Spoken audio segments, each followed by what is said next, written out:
Oh man, having just heard what happened at the Supreme Court, listening to every word of the case and dissecting it, I have to say, this case comes down to 8 different parts. In this video, I'm going to provide you a brief summary of each of the parts, and I'm going to give you my opinion on which side that issue benefits. Issue number 1, officer versus office of.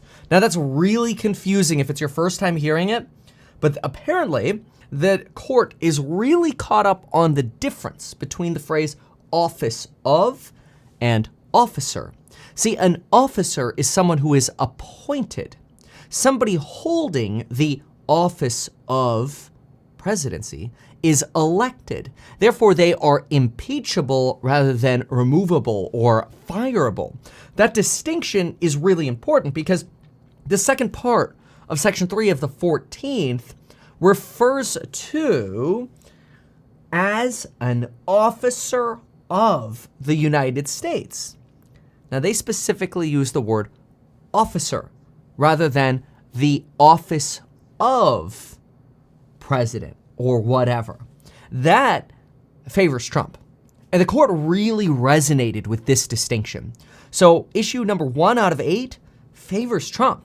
The office of president does not appear in Section 3 at all. Very interesting.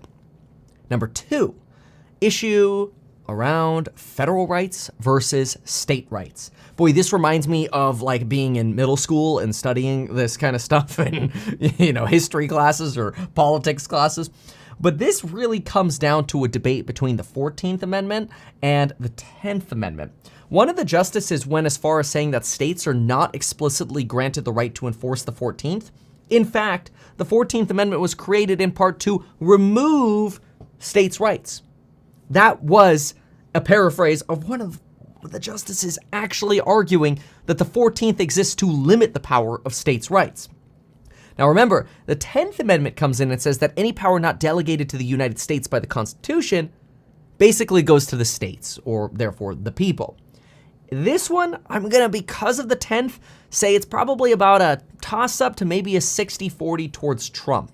The court was really attentive to state versus federal, and one of the reasons I say this probably tilts towards Trump is because the court makes it very clear, what's gonna happen if we have unmanaged elections where basically we just say, yeah, any state can just decide whom they want on the ballot. And if they want to kick somebody off, then basically elections turn into this fight over who's left on ballots after certain states decide to kick certain people off. And they called that unmanageable or potentially a disaster. I thought that was very clearly a concern of the court that leans towards Trump's favor, that the court will probably, based on issue number 1 and issue number 2, side with Trump on this one. Number 3, a president must meet certain requirements to actually be president. Number 1, be a natural-born citizen. Number 2, be 35 years of age. Number 3, have lived in the United States for the last 14 years. Okay, great. What's not a requirement? Having not committed an insurrection.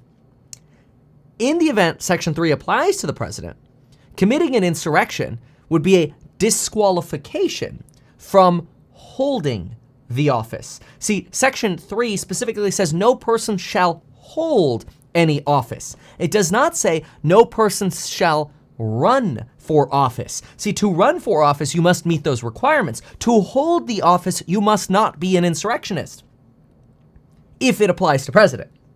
And so you can see how complicated this gets. So to simplify that, we know that not being an insurrectionist is not a requirement, and the court seems to agree with that. In fact, when the Colorado Secretary of State is bluntly asked, quote, "It seems you're trying to add a requirement for office," Colorado said yes. That did not resonate with the court at all. So the court clearly wants this to stay as written, a potential disqualification for those offices. But then the court has this big discussion over, but wait a minute, where does it say anything about the president? It says electors of the president, which could be a way of arguing that, hey, if you're an insurrectionist, you can't be an elector. And of course, we have to have the separate conversation over, well, who is an insurrectionist and who determines what an insurrection is. So that's a whole separate issue. But the words as written are very clear that officers, representatives, senators, and electors. That's not somebody running for office or somebody who is sort of like elected as president, right? These are the electors who cast those ballots. Remember J6? The electors counting the electors' votes, certifying the election. Those folks, the potential for rogue electors, they're not allowed to be insurrectionists. Why would the specific office of president be excluded from that? Now, we'll talk about that a little bit more in just a moment, but let's be clear. The difference between requirement and disqualification not only matters because it's up to Congress to basically decide, hey, we could override this disqualification with a 2/3 vote, which probably wouldn't happen anyway, but it really matters and really strengthens the Trump case by saying, hey, look, the law says if you're an insurrectionist, you can't hold office if it applies to president. And we're just trying to run for office. The court did resonate with that one. So I have to say that did favor Trump also. Then we get to issue number 4, which this one probably doesn't matter too much, but I think the Secretary of State of Colorado made a mistake here. She suggests that being on the ballot also affects someone's First Amendment right, like your right of expression to run for office. I don't think the court appreciated that one. That was like a landmine that she stepped on. But I don't think it actually matters much in this because there's plenty else that would probably just be a little contributing factor. Another thing that came up was democracy. In fact, one of the lines from the justices was, in thinking about figuring out Section 3, we should think about democracy, the right of people to let other people decide, right? The right of people to let the people decide, so to speak. So the position of Colorado has the effect of disenfranchising voters. Oof. Now that's a way of saying like, hey, the people have the right to make a decision here. Colorado argues, no, what we're doing is we're trying to safeguard democracy. And the court slaps back and says, hey, well, why didn't they specifically mention the president then? Again, they mention electors of and representatives and senators, but why didn't they pick the president? Would they just make a mistake and slip on that? Or should it be the right of the people to choose somebody as president, even if they were an insurrectionist? For example, go back to the Confederacy. What if somebody was an insurrectionist during the Confederacy? Of course, we ended up getting amnesty through Johnson and others. But what if somebody was in the past an insurrectionist, but then the majority of people in America voted for that insurrectionist to be president? Maybe that was by design a negotiation with the South to say, look, even though some of y'all were insurrectionists, we still want to give you a chance to run for president, and ultimately we'll let the people decide. That was also really interesting. I put this one at about a 60-40, also tilting towards Trump here. I can kind of see arguments on both sides. I mean, all of this, I see arguments on both sides. I want to be clear, but it's been leaning Trump so far on a lot of these. Issue number 6, the court brought up Section 2383. 2383 basically prohibits anyone who is deemed an insurrectionist by basically disqualifying an insurrectionist from office. And so the court literally asked, hey, if y'all wanted to disqualify Trump from running from office or for office, why didn't you use Section 2383? You didn't file a complaint, a criminal complaint under Section 2383 against Trump. Why not? Wasn't good for Colorado. Colorado didn't really have an answer under that one, other than saying, well, insurrectionists often go unpunished. Okay. Issue number 7, Colorado really heavily focused on, they actually specifically said, hey, the focus of this case is on what Donald Trump said, his statements. Problem for for Colorado was the court didn't really consider whether or not Trump was an insurrectionist at all. They didn't seem to care. Now, of course, a lot of people who hate Trump or don't want to see a Trump presidency are going to go, of course, the court's rigged. Whatever. That's going to happen, of course. But it's really interesting because you have a court that is framing the entire argument of this case on everything but determining whether or not Donald Trump is an insurrectionist. They're basically looking at the text and saying, does the text even apply to the president? And so far, with the issues we've gone through, the answer is no, because of the office of president not showing up in the text, federal versus states' right, requirements versus disqualification, the issue of democracy in a messy election, the issue of Section 2383, the issue, and then, well, that's where we are now, issue number 7, which is then debating insurrection. But again, the court doesn't really care about those because they focused on the other 6. And then they also briefly brought up issue number 8, which is, well, what happens if you have somebody, let's say, who's a judge, and they were an insurrectionist in the Confederacy? This came up in the Griffin case. And now all of a sudden they get fired under Section 3, disqualified from their judicial post.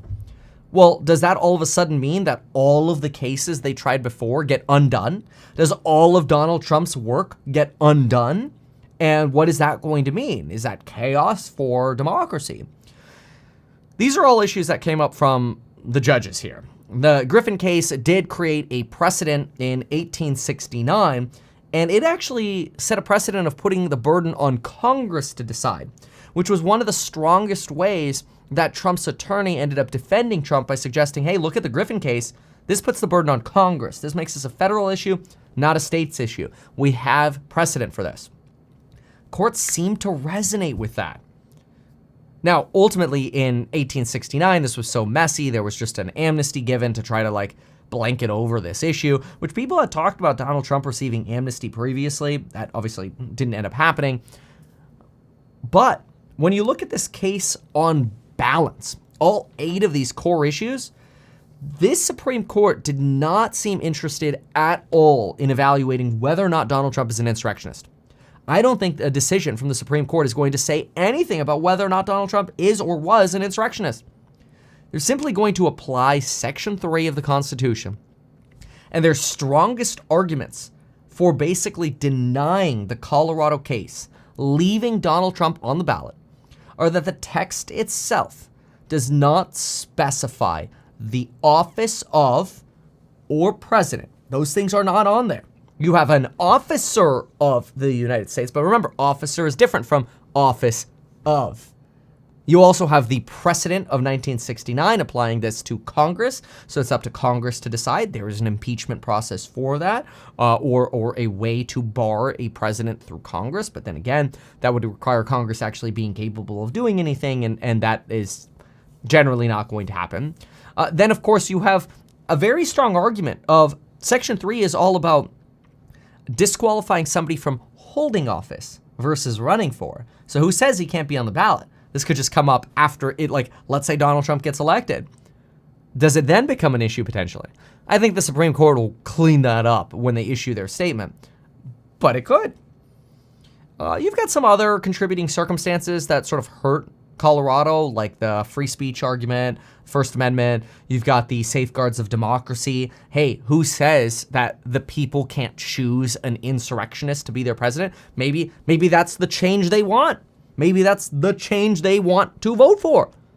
It's kind of an interesting argument, and that's why I really enjoy listening to these Supreme Court cases, because I'm like the initial reaction, right? Let's try to zoom out of the void and go oh my gosh, who would, and by no means are we implying somebody is or isn't an insurrectionist, right? But just, if you were asked 10 years ago, hey, do you want somebody who's an insurrectionist to be president? The initial reaction out of all of us is probably, oh, no, of course not. But what if you're part of a big movement and you believe that you're making the country a better place, and other people say, well, you're an insurrectionist, and you're like, no, we're just we're a strong party who has a certain belief. Should Americans not be able to vote for that person? Maybe that's why this was removed from the language, or the word president was removed from the language. Remember, only elector of president is in there, and elector of vice president. That the court specifically hit on that, which is very interesting because the language is compromised. It's compromised between the North and the South. That's the history that this goes into. And so you consider, which is also really wild, that the South used to be very democratic, right?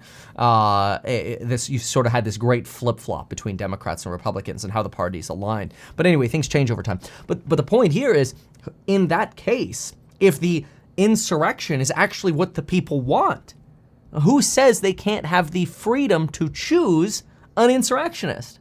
It's like a kind of a mind-blowing concept to think about. But then when we really zoom out and we go, yeah, I mean, if let's say the election was a 60% landslide for an insurrectionist, assuming somebody was guaranteed an insurrectionist, like somebody's like, and the court actually specifically mentioned this, they're like, what if somebody's like, hey, I am an insurrectionist, I would like to run for office. Like, they are admitting they are an insurrectionist. Does that bar them from running for president? And it's a really neat argument. So, my goal in this video was to be as politically neutral as possible. It took a long time to study all of this. So if you like this, consider subscribing. Let me know what you think. Let me know if I was too unneutral. I'm a little worried that people who are maybe are a little bit more on the left side or a lot more on the left side are going to think that this is just a pure pro-Trump video. And it's difficult because having listened to all the words, I'm like, why not advertise these things that you told us here? I feel like nobody else knows about this. We'll try a little advertising and see how it goes. Congratulations, man. You have done so much. People love you. People look up to you. Kevin Paffrath there, financial analyst and YouTuber. Meet Kevin. Always great to get your take.